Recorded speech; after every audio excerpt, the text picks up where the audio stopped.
majina naitwa Latifa Abdrahmani, ni meneja kutokea Care Home for Children Organization, na leo tumekuja kumtembelea Bi Tumaini anayeishi na mume mwenye changamoto ya ulemavu. Ulemavu aliupata kupitia ajali kipindi yuko Zanzibar, na leo tumekuja kama kumsurprise na kuja kumsikiliza anatamani apate kipi, anahitaji msaada upi kutoka kwetu sisi kama Care Home, na je ni support ipi anahitaji ili mradi mume wake azidi kuendelea kukaa vizuri kutokana na ulemavu aliopata kupitia ajali. Basi twende tukamsikie Bi Tumaini na mume wake ni changamoto zipi anazozipitia toka mume wake aweze kupata changamoto ya ajali huko Zanzibar.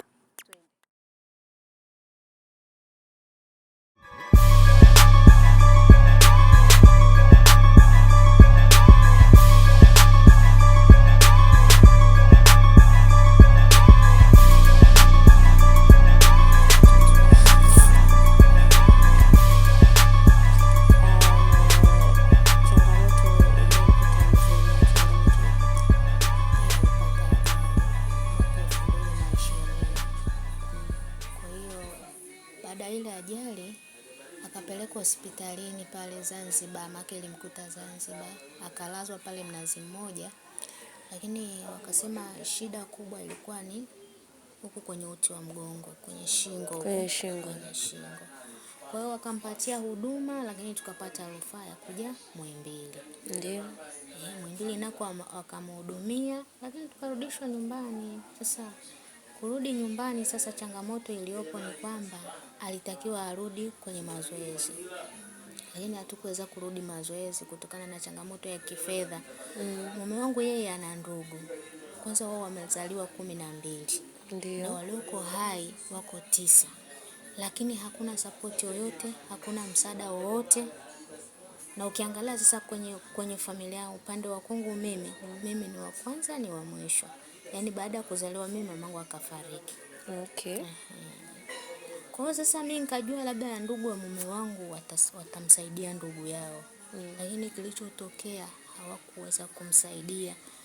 Bahati nzuri akasaidiwa tu na kanisa. Wakaenda wakalipa zile gharama, tukarudishwa hapa nyumbani. Hizo gharama zilikuwa ni za mazoezi au zilikuwa ni za matibabu? Zilikuwa ni za matibabu.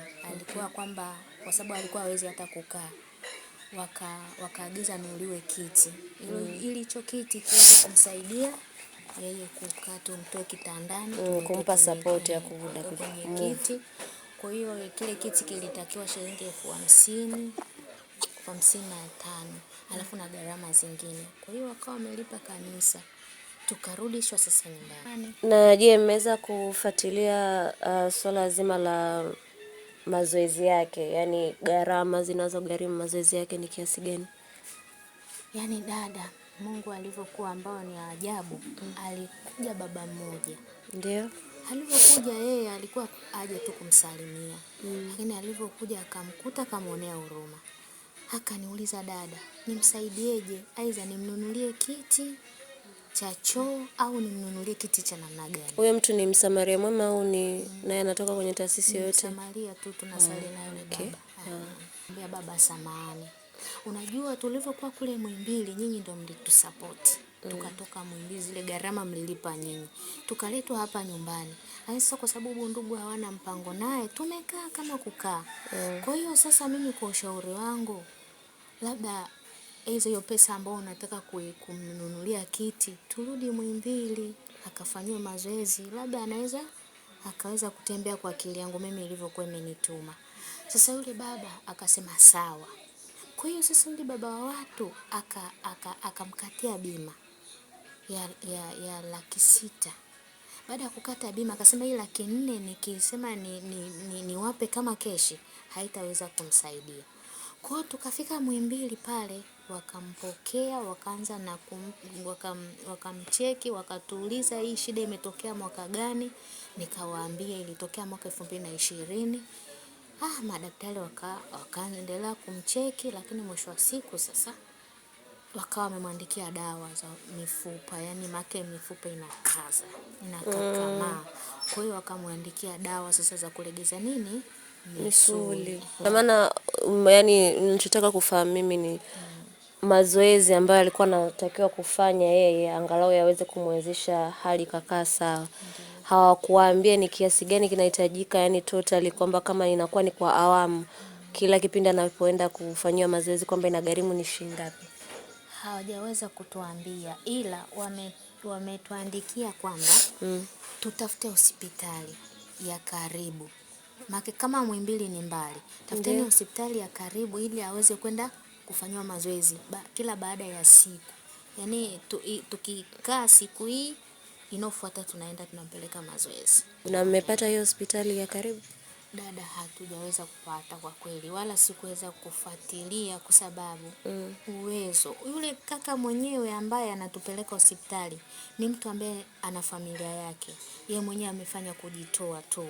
Unakuta anaacha kazi zake anatupeleka. Okay. Sasa wewe kuacha kazi zake kila baada ya siku kumpeleka hospitali. Na vipi kuhusu kiti cha kumsaidia yeye labda kwenda kwenye mizunguko yake kama watu wa kawaida? Vile vitu ambavyo watu wanakuwa wanakaa wanavitumia ni kama ndo usafiri wao kuzunguka navyo, au mtu mwingine anaweza kaa anamsupport kwa nyuma. Kwa kweli kwa mtu kumsupport dada, sijajua kama anaweza kampata huyo mtu wa kumsupport kwa sababu niko mimi na yeye, watoto wake bado ni wadogo. Wako darasa ngapi? Wanasoma? Wanasoma. Darasa ngapi? Kuna wa form 3 na wa form 3 na form 1 na wa darasa la 5. Nina mtoto wangu mwingine wa kwanza. Sasa yule mtoto wangu yeye nilipambana baada ya kumaliza form 4. Nikampeleka chuo kimoja hivi cha kusomea mwaka huu mmoja. Bahati nzuri nikafanikiwa. Sasa alipomaliza yule mtoto wangu akawa anafanya kazi za ndani. Maana sasa ajira hakuna namna na kuweza kukaa naye hapa nyumbani kwa sababu siwezi kumsaidia nguo nini siwezi. Ikabidi sasa niende kwa mwenyekiti wa serikali za mitaa. Nikafika pale nikamwambia, baba samahani mimi nimekuja lakini na shida. Nione namna utavonisaidia na mtoto wangu amesomea unesi. Ila saizi anafanya kazi za ndani. Kwa hiyo na wasiwasi kwamba hata kama atakuja kuitwa kufanya interview sijui mwaka gani. Siwezi kujua. Ila atakapoitwa kwenye interview sidhani kama atakumbuka. Kwa hiyo saizi ni kwa sababu sasa hivi anafanya kazi za ndani. Akaniambia sawa. Nenda kwa mganga mkuu mfawidhi. Ukifika umwambie nimetumwa, nimeagizwa na mwenyekiti wa serikali za mitaa. Ndo nikaenda kule, nikapokelewa, nikawaeleza kama jinsi nilivyoagizwa. Ni hospitali gani? Hii hapa kituo cha Mzinga. Shule ya msingi hapo Magole. Okay. Basi nikamwelezea, akaniambia sasa nenda ukifika umwambie mwanao aandike barua ya kujitolea. Alafu ailete ambatanishe na vyeti vyake. Kwa nikaja hapa mwanangu akaandika ile barua akapeleka, mwisho wa siku akamuita. Kwa hiyo yeye yuko pale anajitolea. Mtoto wangu. Kwa hiyo anafanya kazi ya kuwa volunteer, volunteer. Kiuchumi unafanya biashara gani?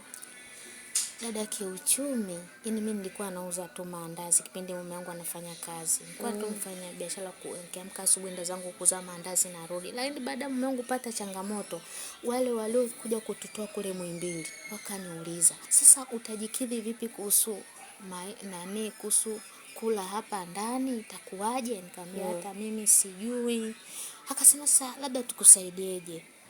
Unaweza ukafanya nini labda? Nikamwambia labda kutokana sana na mgonjwa, labda nikiweka genge hapo, nitakuwa niko gengeni alafu nakuja namwangalia mgonjwa kama anahitaji chakula hivyo, lakini ya kutoka kwenda mbali sitaiweza. Kwa hiyo wakawa wameniachia kiasi cha pesa. Wakaniambia basi tafuta genge, tafuta kibanda, tafuta na msingi huo, endelea na biashara. Kwa hiyo nikawa nimefungua kigenge kiko hapo. Lakini kiukweli kile kigenge hakikidhi. Kwa sababu unakuta lile tenga lile tunagawana watu 4. Na tukishagawana wale watu 4 na siku 2. Na unakumbuka sasa unakuta unatupa masalo. Sasa kuna dada mmoja kanionea huruma kutokana na changamoto ambazo napitia kiuchumi. Akaniambia, mdogo wangu usani kusaidieje? Akanijengea hilo banda hapo nje. Sasa kujenga hilo banda akaniambia sasa itabidi ufuge kama mimi. Kwa hiyo sasa baada ya kulijenga lile banda akaenda kunikopea vikoba. kunikopea vikoba, kanikopea shilingi 1,100,300. Baada ya kunikopea sasa ndo kuniletea vifaranga na kununulia chakula cha kuku kuniwekea hapo. Kwa sasa mimi nikiuza kuku natakiwa nirejeshe rejesho kwa ajili ya vile ambavyo kwa ajili ya mkopo ambao walienda kukukopea. Sasa pili, sasa changamoto inayokuwepo mpaka sasa hivi dada, hapa nipo naumiza kichwa. Yaani hawa kuku wameshafikia kutoka lakini wateja hamna. Kwa hiyo ina maana ile mifuko ambayo ameniletea, mifuko 8 kwa mfano pale ni kuku 250. Ndio. Mifuko 8 ile nategemea kwamba ulishe mifuko 8. Yaani kama sasa hivi hapa nawaza niende nikakope chakula. Kutokana wateja hawajaja kwa muda mrefu mwafaka. Okay. Kwa chakula ndani kimefanya nini? Kimeisha. Imeisha. Kwa ile faida ambayo unatakiwa uipate, itabidi sasa nipeleke wapi? Kule ambapo nitaenda kukopa chakula, siwezi kuacha wafe mabandani. Na kuhusu swala la mzee, ni ana dawa perhaps labda anatumia kwa ajili ya kumsaidia na hali yake hii iliyopo, au ni tayari yani hamna msaada wowote ule tuseme wa kiafya kwa muda huu? Kwa muda huu anao make ule baba ile bima bado haijafanya nini? Haijaisha. Okay. Kwa hiyo huwa tunaandikiwa tarehe ya kurudi wapi? Kurudi kule Muhimbili.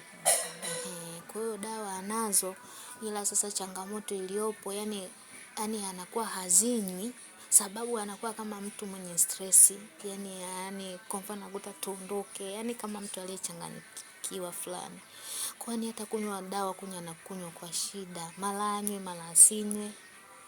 Yani hapa kwenye unavyomuona hapa, hata kitandani halali. Hamjai kumshirikisha daktari kuhusu swala la yeye kuenda therapy? Dada, nishamwambia daktari, nikamwambia daktari, utanisaidiaje juu ya hili, kwa sababu anakuwa imake imefikia hatua sana nunua Piriton ili angalau apate nini? Usingizi. Sasa zile Piriton nikimpa anazikataa. Kwa hiyo mpaka ikafika mahali ninaweka kwenye maji angalau asizione, ili anywe angalau afanye nini? Apate usingizi. Haina kuta sasa yani hapo ni kama mtu alikata tamaa kabisa ya maisha. Hapati usingizi dada hapo. Kitandani sijui alipanda mwaka gani. Pole sana. Na hujawahi kujaribu labda kuwasiliana na ndugu zake? Dada, ndugu zake nyumba hiyo hapo rafiki yangu. Yani ni wapo hapo karibu. Huyu ndo kaka yao mkubwa. Yani hawa ndugu wamezaliwa 12. Sasa huyu ndo kaka mkubwa wa familia. Akitoka huyu ndo anakuja huyu hapa dada. Ina maana hawajawahi kuja hata kumtembelea tangu wapate hii situation? Sikia nikwambie. Baada ya mimi kupata taarifa za Zanzibar, nikapigiwa simu, nikasinga simu ngeni inaingia. Akaniambia wewe ndo mke wa Helman, nikamwambia akaniambia Helman amepata ajali. Nikamwambia kwa hiyo sasa hivi yuko hapa, akasema yuko hospitalini Zanzibar Mnazi Mmoja. Alikuwa anafanya kazi gani mzee? Yeye ni mfundi ujenzi. Okay. Dada, kilichotokea mimi kwanza nikajikuta nimeumia sana, kwa sababu mimi niko peke yangu, sina dada, sina kaka, nikajikuta nimeumia. Nikasema Mungu wangu, sasa mimi naishije kama mume wangu sasa hivi ameshapata changamoto namna hiyo? Dada, nilichokifanya nikampigia huyu ndugu yake, unaona, piga simu inaita tu. Mwisho wa siku nikampigia wifi yangu kijijini. Nilivyompigia akapokea. Nikamwambia wifi, nimeambiwa kwamba Babaria amepata ajali huko Zanzibar. Akaniambia kwa hiyo yuko wapi? Nikamwambia wameniambia amelazwa Mnazi Mmoja. Mwisho wa siku akakata simu akapiga tena. Alivyopiga akaniambia kwa unaishi ngapi huko? Nikamwambia mimi wifi sina hela yoyote, kwa sababu mimi nilikuwa nauza tu maandazi, umeona. Mimi sina hela yoyote huku. Akaniambia kama huna hela, ingia nyumba, utoke nyumba. Nikija hapo nikute pesa na nataka niondoke mimi na mdogo wangu, huyu hapa. Nikamwambia wifi sawa. Kama mimi nitaingia nyumba nitoke nyumba, lakini nikamwone mume wangu. Akaniambia ukamwone mume wako? Unaenda kumwona mume wako kama nani? Una mamlaka gani ndugu yetu sisi wewe? Nisubiri huko nakuja. Nilichokifanya mimi nikatoa simu yangu sikioni, nikaiweka pembeni. Kama kuna mengine aliongea sikuweza kuyasikia kwa sababu niliweka simu pembeni. Dada nikajaribu kuongea na mwinjilisti wa kanisa hilo hapo ambalo nasali. Yule dada akaniambia some ya muaje. Nikamwambia mimi mwinjilisti naenda. Ndio mimi kwenda Zanzibar. Kwenda Zanzibar mimi nikafika kule nikamwona mume wangu hali kweli si shwari. Haya, mwisho wa siku ndugu amekuja, akiwepo huyu hapa na dada yake kiwa kijijini. Walivyofika pale kwenye ile hospitali, hawana muda na mimi, hawana mpango wote. Nilivyoona kwamba hawana muda na mimi, nikamtafuta nesi. Nikamwambia dada, nakuomba. Mimi ndo yule pale ndo mume wangu, ndugu amekuja jana, hawana mpango na mimi. Kwa hiyo wanaweza kufanya chochote mimi sijui. Kwa hiyo watakachokiamua naomba uniambie ili na mimi nijue. Akaniambia sawa dada. Hawa ndugu dada wakaingia kwa yule daktari mkuu. Wakamwambia daktari, sisi hatuna pa kukaa. Wakati huo yule driver alishawaambia makele gari likamatwa. Kwa ni Costa. Ilikamatwa ikaekwa polisi. Yule nani driver akawaambiaje, mimi nitawapa pa kukaa ili tumwangalie nani mgonjwa. Kiwepo mimi na nyie. Lakini mwisho wa siku wakamfuata mganga mkuu. Huyo mfawidhi nafikiri. Wakamwambia sisi hatuna pa kukaa. Tunamtaka mgonjwa tuondoke naye tumpeleke kwa mganga wa mifupa. Sasa yule nesi kwa sababu nilishamwambia, akaniita mpaka nilikuwa nimekaa sehemu kama hivi ya kusubiria wagonjwa. Akaniita, "Wewe dada njoo. Ingia na wewe ukasikilizwe." Kwenda kuingia ndo nawakuta hawa ndugu. Ule daktari ndichokuwa namsikia akaniambia, "Je, mimi siwapi mgonjwa. Nawapa mgonjwa mnampandisha na ndege, mnampandisha na nini? Siwapi mgonjwa. Katafuteni dude ili mumbeshe huku shingoni ili mishipa ifanye nini? Ikaze. Mishipa jiunge." Au ni ndugu ni daktari? Ni daktari sana, wakatalia. Lakini lengo wamchukue. Wampeleke kwa mganga wa mifupa. Mimi nia yangu ni kujua jambo moja. Tangu apatwe na hali na mpaka sasa hivi alivyofikia, hakuna ndugu yoyote ambaye amefika hapa nyumbani kuja kumtizama kwamba bwana unaendeleaje ama umefikia wapi. Hayupo dada, kwa sababu kule Zanzibar kwenyewe baada ya daktari kuwakatalia walituacha, wakapanda boti wakarudi nyumbani, wakaniacha bila hata kuniachia hela. Wakati huo mimi napanda gari afu mgonjwa anatakiwa kula chakula. Sasa bahati nzuri nilibeba hela za wanajumuiya ndo zilizonisaidia na walikuja kulipa wanajumuiya. Waliondoka ndugu wakaniacha. Mwisho wa siku tukapewa rufaa ya kuja Muhimbili, ndugu hawapo na hata Muhimbili kwenyewe nimekaa mwezi mzima, ndugu hawaja kanyaga. Nimefika hapa sikuona ndugu. Aisee, pole sana. Asante dada. Sisi hatuangalii watoto peke yao. Pia tunaangalia na tunatazama jamii kwa upande mwingine kama huu. Nilitumiwa email na meneja wangu. Ndio. Alinitumia email kuniambia kwamba leo tutafika hapa kwako na kuweza kuwatembelea na kuweza kufanya mahojiano haya ili kuweza kujua story kidogo ilikuwaje na changamoto ambazo mlizipitia na changamoto zilizopo, ili sisi kama sisi Care Home for Children Organization tuweze kujua sasa tunaanzia wapi katika kuweza kuwasaidia hizo changamoto. Labda niongee na baba mwenyewe, anaweza kuongea, si ndio? Ndio. Mama amenielezea kwamba ulipata ajali mwaka gani? 2020. 2020. Na tangu changamoto hii uweze kuipata wewe kama wewe,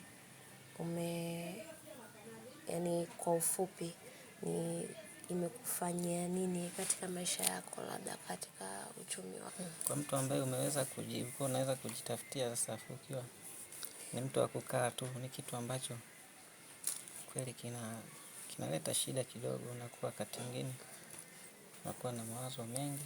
Ndio. Pamoja na kuwa hujiwezi, lakini nakuwa hivyo. Na maana msaada mkubwa hapa ni mama. Ni mama ndio msaada mkubwa. Na anahangaikia kila kitu kukuhusu wewe. Ndio. Okay. Ni changamoto gani ambayo unatamani haswa mpaka kwa sasa hivi labda uweze kusaidiwa ili uweze wewe kukupushi kimaisha? Ongea tu kwa sababu hapa shida ni kwamba ndio kutembea ndio hivyo, siwezi. Ndio hivyo yani. Mara ya mwisho kufanya mazoezi ilikuwa ni lini? Na mazoezi unakuta wakati mwingine fanya mazoezi inaweza nikawa hata kushika sehemu nikasimama, lakini sasa nakuta kutembea ndio siwezi, miguu inakuwa mizito. Baada nilipopata ile tatizo Ndio. kaparalyze mikono na hii miguu ikawa haifanyi kazi yoyote. Sasa baada ya hapo kuja kukaa vizuri ndio ikawa kidogo lakini taarifa hazijarudi, ni kwamba haina taarifa, hazijarudi vizuri, ndio maana kusogeza mguu inakuwa shida. Lakini sasa hivi mikono angalau ina nguvu, ilikuwa haina hata kidogo iweze kufanya chochote, lakini mikono kidogo ina nguvu. Sasa hivi naweza kufanya hata kitu chochote nikiwa nimekaa. Una kitu chochote ambacho kinaweza kukusaidia wewe kufanya movement zako kama viti, wheelchair namaanisha? Yani nasema hata kwa sababu zamani nilikuwa natumia hiyo hicho cha kukalia tu, lakini sasa hivi nikiwa na ambacho hata cha kuweza kusogea inakuwa ni kizuri. Ni kizuri. Kwa hiyo kitu cha kusogeza huna? Naweza nikasogea nikaweza kwenda hata sehemu. Ndio pole sana. Basi sisi leo tuko hapa leo kwa ajili yako, kukusikiliza na pia kukutia moyo kwamba usikate tamaa. Hii changamoto isikufanye wewe ukawa na mawazo ama ukakata tamaa kwamba hutaweza kuishi tena kama mwanadamu wa kawaida kama ulivyokuwa awali. Hapana. Sisi kama Care Home for Children Organization tuna uwezo wa kukusapoti pale tunapoweza na pia kukusaidia wewe kupata mahitaji muhimu ambayo yanaweza kukusaidia kuvuka hapa katika hii changamoto yako uliopo na kufikia level angalau ambayo unaweza kusema hapa kwa sasa mimi ninaweza. Lakini pia vile vile niseme kitu kimoja. Katika maisha siku zote Mungu ndio kila kitu. Hatuwezi kufanya chochote bila Mungu. Wewe ni Mkristo, si ndio? Ndio. Na unaendaga na mama kanisani? Au ni anaenda peke yake? Sasa hivi Anaenda yeye. Basi nikusisitize kitu kimoja babangu. Namuomba Mungu sana. Na uwe pia unamwombea na mama, kwa sababu yeye ndo sasa hivi amebaki kama nguzo yako. Anakusema yeye ndo mama yako, yeye ndo baba yako. Kama alivyonieleza hapo awali kwamba ndugu hawana msaada na wewe, hawakusapoti kwa chochote, hawakusaidi kwa chochote, licha ya kwamba wana uwezo na wanaweza kukusaidia. Lakini yeye ndo amesimama na wewe, yeye ndo amekuwa na wewe katika changamoto yako tangu inaanza mpaka hapa ulipofikia. Kwa hiyo ni jambo la kumshukuru Mwenyezi Mungu, lakini pia vile vile usikate tamaa. Kuna watu wanakuangalia na kuna watu wanakutizama na wana moyo pia vile vile wakutaji kukusaidia. Kingine ni usipende kujipa mawazo, kwa sababu inakufanya hata wewe mwenyewe kwa ni kijana lakini unaonekana ni mzee, yani mawazo yanakuwa yanakudrain moyo wako na roho yako. Kwa hiyo usikae kuwa mtu wa mawazo. Sisi bwana tukuahidi kwamba kitu kimoja, tutakusaidia na tupo hapa. Mimi sipo kama supervisor peke yake, bali pia ni afisa mikopo kutoka kampuni ya Delamina Microfinance. Mama amenielezea kwamba ana changamoto yake pale ya kiuchumi. Kwa hiyo kuangalia kwenye hilo swala, kulitazamia hilo swala, pia tunaweza tukapata msaada kutoka kwenye kampuni yetu kuweza kuchangia chochote ambacho kinaweza kikamwezesha mama yeye uchumi wake kuweza kukua, ili wewe kuweza kukusapoti katika matibabu yako. Basi mimi nikutakie kila raheri kwa kila jambo, na tutakuwa pamoja kuanzia sasa. Yani count us in, kuanzia sasa tutakuwa nawe bega kwa bega kuanzia leo mpaka ambapo utakapokuwa sawa. Kwa hiyo kuwa na amani kabisa, usiwe na mawazo. Tena nakuombea kwa Mwenyezi Mungu aweze kukusaidia uweze kuwa sawa na uendelee kuwa bora kila siku. Basi mimi niseme tu, baba ana uhitaji wa wheelchair kubwa. Wheelchair kubwa, lakini pia vile vile Kuhusiana na mambo mengine, mama akishaenda hospitali tarehe 24 hiyo mwezi wa 4, utakuja kutuambia pia kuna kitu gani na gani kinahitajika ili na sisi tuweze kusupport kwa kitu ambacho tutakuwa tumebarikiwa. Lakini pia kwenye upande wa biashara tulitamani kujua unahitaji kuongeza nini, kwa sababu kumbuka Care Home na Delamina Microfinance ni partners. Kwa hiyo wote huwa wanashirikiana katika kusapoti jamii. Na hiyo Delamina inajihusisha pia na masuala ya mikopo. Ina maana kama utahitaji mtaji, basi nao pia wanaweza kusaidia kwa kuprovidea wewe mtaji. Yaani mimi ningependa niongezewe huo msingi. Yaani hilo banda hilo, kwa sababu saa hizi linaingia kuku 250. Lakini sasa napata changamoto pia kule kiwandani. Yaani kule wanataka utoe kuku 200 au 300 ama 400. Kwa hizi nusu wanakuwa hawafanya nini? Hawatoi. Okay. Kwa hiyo sasa mimi nakuta nikiingiza 200 nakuwa sipati chochote. So kwanza wanakufa. Lakini nikiingiza 250 na chakula, dawa. Sasa hiyo 250 kule ni shida kutoka. Kwa hiyo ningepata neema ya kuongeza lile banda. Halafu nikaweka kuku 300. Kwa hiyo hapo kikubwa unachohitaji wewe ni msaada wa mtaji. Kuongezewa mtaji wako. Na mtaji ni kiasi gani? Pale kuongeza lile banda, sijajua kwamba lile banda kuliongeza. Ina maana bado natamani banda liongezwe. Ina maana sasa kama sisi tukibarikiwa kuja na fundi labda tukaambia tunahitaji muongezee mama hapa banda la kukaa kuku kaza. Itafaa, si ndivyo? Basi sawa. Mimi hapa nimekuelewa. Basi kwa yote atakayeguswa anakaribishwa kumsupport mama yetu hapa, anapatikana Magole. Kwa mawasiliano yale yanayopita hapo chini na account yetu namba hiyo inayopita hapo chini. Kwa yote atakayeguswa basi anaweza akafanya kitu chochote kupitia hizo namba hapo chini zinazopita. Unaweza pia ukatupigia sisi kama Care Home kupitia nambari 0775455093 tukakupa location kama mtu anataka kufika hapa, tukakuleta mpaka hapa. Karibuni sana, tunawapenda.